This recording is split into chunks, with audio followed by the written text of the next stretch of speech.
اس سے میں پتے جھاڑتا ہوں، بکریوں کو ہکالتا ہوں اور میں دیگر اور کام بھی کرتا ہوں۔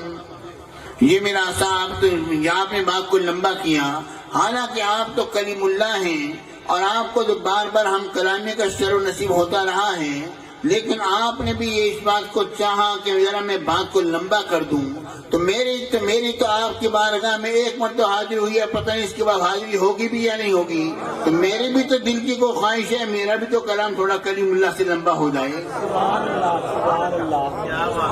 سبحان اللہ۔ میرے ساتھیوں، آپ ذرا غور کرو،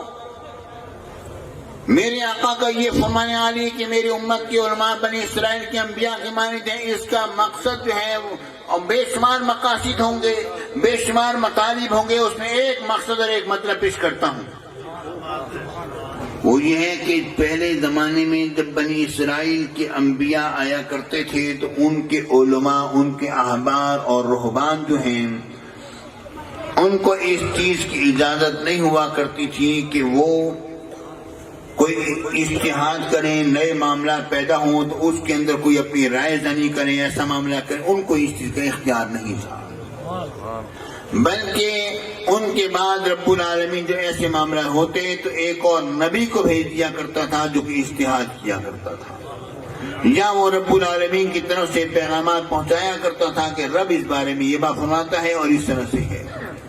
لیکن میرے آقا کے بعد سلسلے نبوت منقطع ہو گیا، اب نئے مسائل پیدا ہوں گے، نئے حالات آئیں گے، نئے معاملات ہوں گے، اب ان معاملات کو کس طرح حل کیا جائے گا؟ تو میرے نبی نے فرمایا، میرے اور آپ کے نبی نے فرمایا کہ علماء امتی کا انبیاء بنی اسرائیل، میری امت کے علماء جو ہیں بنی اسرائیل کے انبیاء کی مانند ہیں کہ پہلے انبیاء اجتہاد کیا کرتے تھے، پہلے انبیاء مسائل کو حل کیا کرتے تھے، اب میرے علماء ان مسائل کو حل کریں گے اور اجتہاد فرمائیں گے۔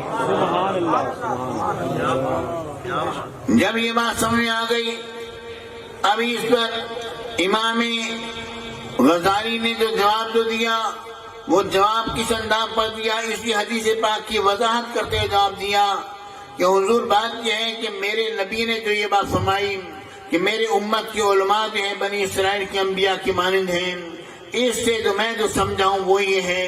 کہ جس طرح کہ آپ نے یہ چاہا تھا کہ آپ کا کلام لمبا ہو جائے، تو میں نے بھی اسی پر قیاس کرتے ہوئے ایک استدلال کیا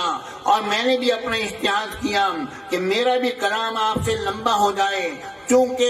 اجتہاد کے اندر ہمیں بنی اسرائیل کے انبیاء کی مانند قرار دیا گیا ہے، تو میں نے اسی انداز پر کلام آپ سے کیا ہے تاکہ بات واضح بھی ہو جائے کہ میرے نبی نے اس لیے فرمایا اور ہم نے اس بات کو اس طرح سمجھا ہے۔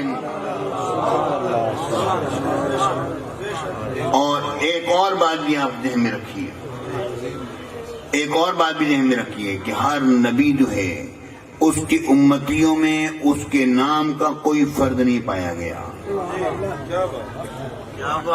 کیونکہ اگر اس کے نام کا کوئی فرد پایا جاتا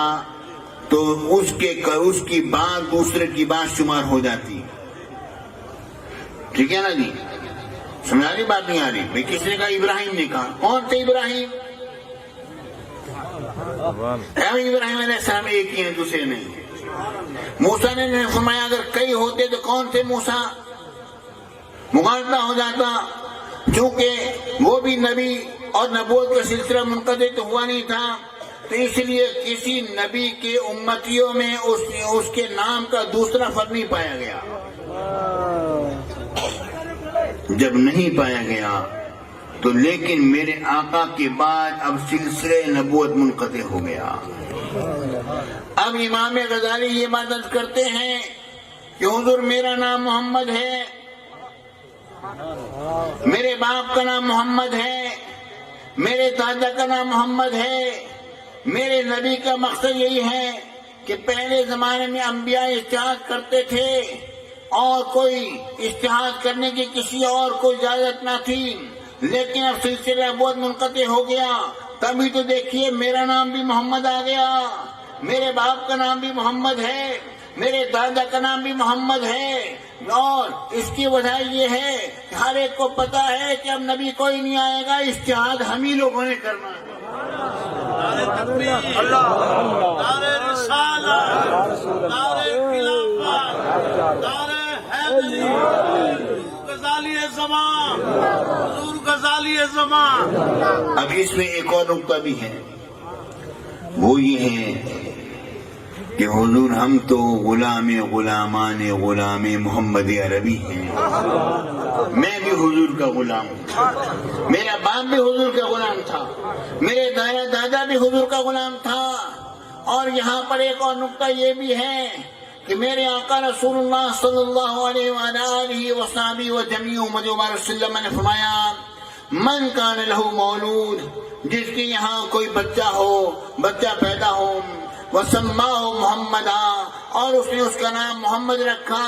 حبا لی و تبرکا باسمی، مجھ سے محبت کی بنا پر اور میرے اسم گرامی سے برکت حاصل کرنے کے لیے، تو معاملہ کیا ہے؟ کان ہوا و مولود فی الجنہ، وہ بھی جنتی، اس کا بیٹا بھی جنتی۔ حضور میں حاضر ہوں، میں بھی جنتی، میرا باپ بھی جنتی، میرا دادا بھی جنتی۔ سبحان اللہ۔